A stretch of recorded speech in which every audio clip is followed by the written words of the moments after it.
alături de editura Căruța, editura care an de an a adus noutăți de examen literar unde doream și numai. Asta e sarcina mea. Anul 1992 și dacă am ajuns la 2022 și suntem încă în plină activitate. Pentru acest salon de carte am venit cu câteva noutăți pe care vrem să le supunem atenției dumneavoastră, printre care, zic așa, prima dată o carte de eseuri semnată de Olga Modica Toma, de la Aței, și care e cea de-a treia carte a domniei sale. A doua carte pe care o supun atenției astăzi este o carte care îmi aparține și care, de fapt, constituie o surpriză plăcută de cadou care mi-a făcut-o editura Academiei Române.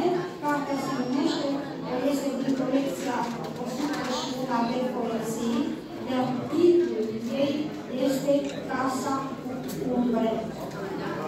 Despre cărțile de astăzi va vorbi în primul și în primul rând despre cartea de eseuri, va vorbi poetul, criticul și scriitorul Constantin Stancu de la Ațe, pe care îl rugăm să vină alături de noi și să prezinte această carte.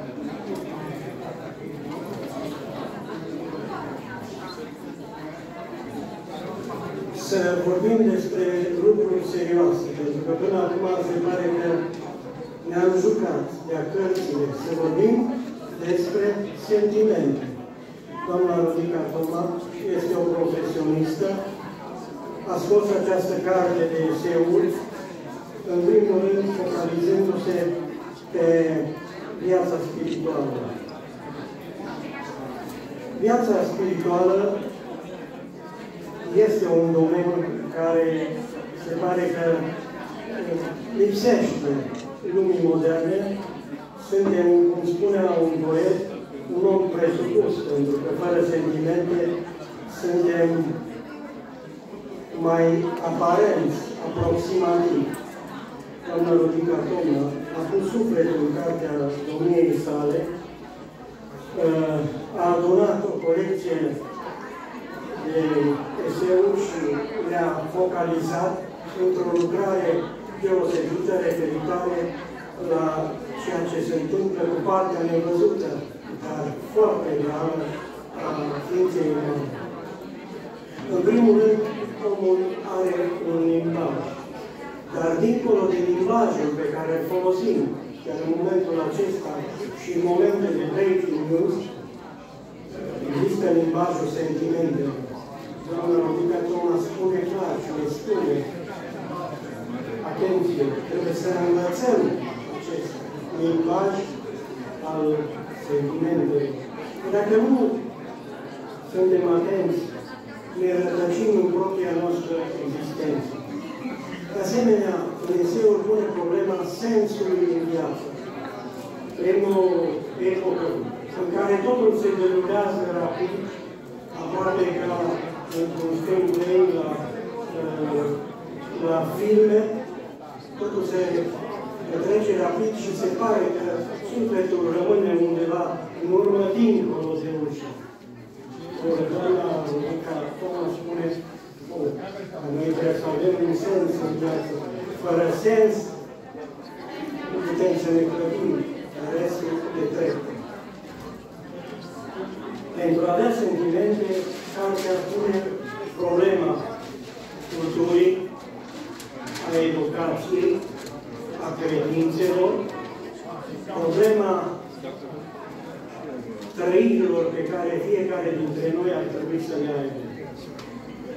Se leagă atât de lucrări de specialitate și face trimiteri, o să descoperiți în carte, pentru că sunt trimiteri serioase, dar se leagă și de ceea ce toată lumea, până la urma urmei, are acces la Biblie, făcând legătura între cultură și credință, făcând legătura între vechii oameni ai Europei, la Origen, Roman Agripino și alții, la actualii oameni de cultură și mari teologi de lume. De asemenea, adesea pune problema legăturii între viață și moarte, analizând aceste aspecte de opera din Mircea Eliade. Mircea Eliade deja trebuie să ai cultură, trebuie să vezi care este firul nostru și trebuie să înțelegi că trebuie să iei decizii. Nu merge cu ei, merge ori nu da, ori cu nu. Și îți asumi riscurile. De asemenea, dânsa pune problema iubirii și analizează acest sentiment frumos care a clădit cumva Europa, care ales în un mediu cu acele dovești de dragoste în care cavalerul se dedica femeii iubite, aproape până la nivelul de religie. Dar dânsa arată, fără iubire, dintr-o dată viața devine un gol.